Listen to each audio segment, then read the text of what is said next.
हमारे यहाँ सदैव से ये रहा है कि केवल कृषि आय पे निर्भर नहीं रहता किसान, रोजमर्रा के खर्चे के लिए पशुपालन का भी उसके पास व्यवसाय होना चाहिए।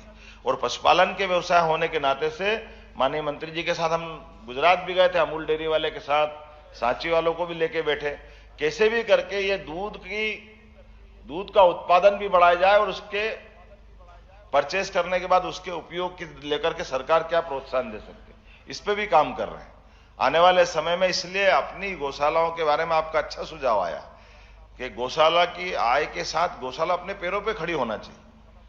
हमारे लिए गौशाला केवल हम अपन किसी आगे हाथ फैलाएं ये पर्याप्त नहीं। गौ माता भी रखे, लेकिन दूध की भी गंगा बहना चाहिए, उसमें क्या फर्क पड़ता है? ये इसके अंदर की चीज है। आने वाले समय में ये उसका हिस्सा ही है, जहां जैसा मिल रहा है। तो 2-3-4 संकल्प करने की जरूरत है। एक हमने संकल्प किया कि आने वाले समय में कोशिश करेंगे। अब ये जो नहीं समझते वो बोलते भी हैं, कई बार बोलते कि पता नहीं क्या होता है बरसात में गाय सड़क पे आके क्यों बैठ जाती। मेरे सामने भी बोलते हैं यार ये गाय को क्या हो जाता है। हमने कहा तुम नहीं समझोगे।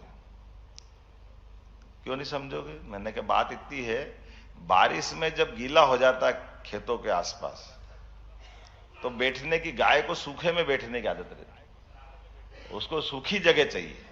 तो सड़क से सूखी जगह कहां मिलेगी? फिर मच्छर मक्खी, बारिश होती तो बहुत सारे जानवर परेशान करते।